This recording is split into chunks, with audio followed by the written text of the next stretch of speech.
show you.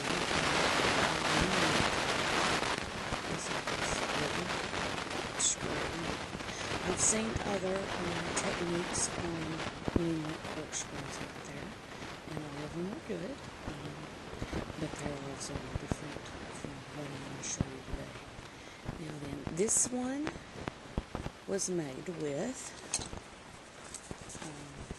Peyton's Shetland Chunky, which is a 5-weight yarn. I made it using the Sock Loom 2, which of course is a small gauge loom, using 2 pegs, just 2 pegs.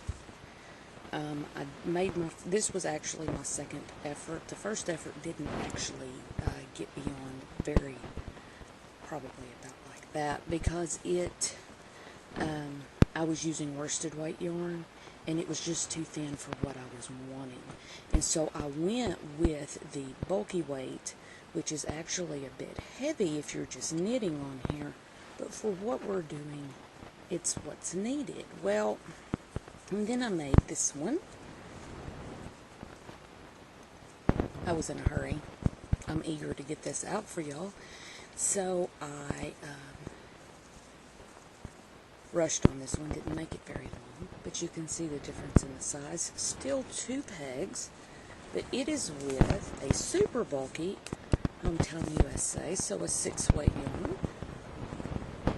And I used just a small section of my new knitting board adjustable hat loom piece in the large gauge, so just that. And so you can see that by using a different weight of yarn with a different gauge of loom, you can adjust the size of your corkscrews. But both of them was done with just using 2 pegs. You could probably use 2 strands of worsted on here, or 3 strands of worsted on a larger gauge loom, or 3 strands of like sport weight yarn on here. I mean, you can play with it. That's what it's for. And so, embellishments, like the hair on dolls, or for caps, or the ends of, I see like for ear flap hats, for tassels, or the cords that come off of an ear flap hat.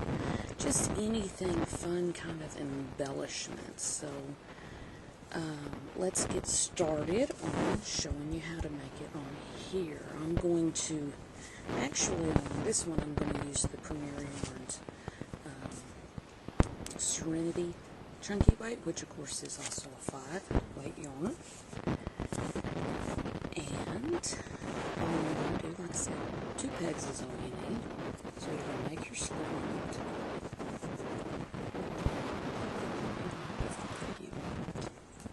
Tighten it up. Now the key to this is keeping it tight. Now normally I fuss at everybody about knitting too tight, but this is your opportunity to say, hey, I'm glad I'm a tight knitter, because I did have to tighten up my tension to make it look better. So what we're going to do, if you know how to do a 2-peg I-cord, then you're in business, because that's all it is. It is a modified 2-peg I-cord, and that's how we're going to start off.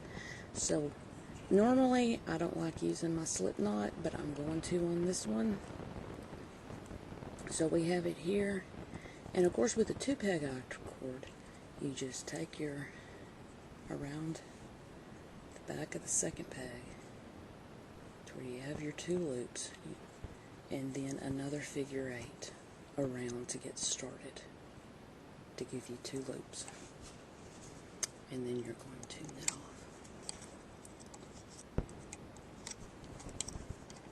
There.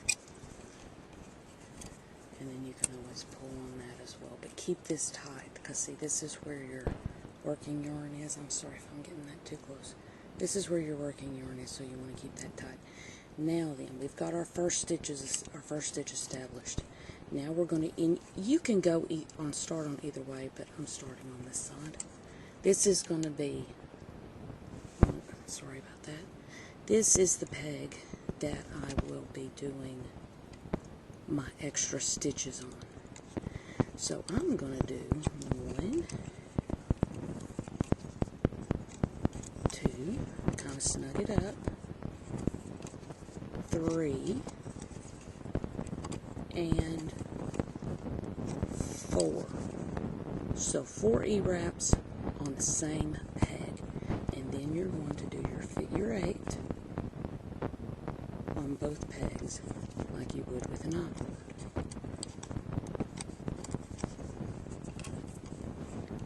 And then you do 4 again. And you can adjust that. You can try it in different numbers. That's 2. Play with it. See what you can come up with. You can even do 3, or even try more and see what happens. This is 4, and then we wrap. For some reason, I keep thinking that may not be in focus. It has been a while since I have made a. And you're already seeing something funky going on back there, but it's going to take it a while. So you go again, just 1, 2, 3, and 4. Then your figure 8. Knit over both. But anyway, I'll meet back up with you in a minute.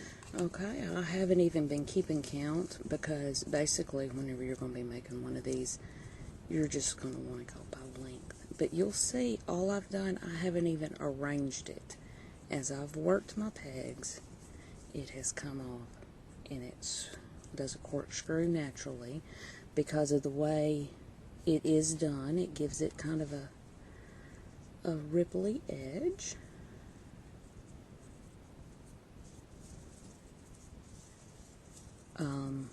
Of course, by adjusting the number of E-wraps you do on the one peg, then that will also adjust how this looks. And so you can go on further, make it however long you want. You're not restricted to the number of pegs you have on your loom. And so we're going to go ahead and bind off. It's real simple. You'll take that first peg. You'll put it on that last peg. You will knit over, and then just go ahead and wrap it one more time, pull it over, and pull it, oops, sorry about that. Take your yarn, snip it, and finish pulling that through. That last. They're very squishy, they're very springy, but yet they come back just like a crochet one will. I have crocheted many of these as well. In fact, I'm working on a bag right now, a crochet bag where I've made several corkscrews about this same size. So you will see the difference even there between using the 100% acrylic of the Serenity Chunky and the Peyton's. I forgot what it's called. Peyton Shetland Chunky. Which of course has wool in it. So, you know, depending on what yarn you use, I would recommend, though, to remember to use a bulkier yarn, something thicker than you would normally use for the loom gauge. It just helps keep its form better.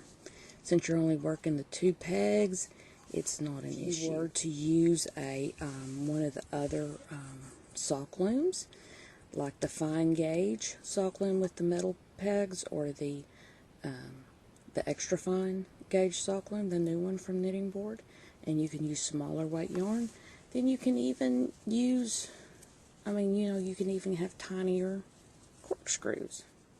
I hope this helps. You have a great day.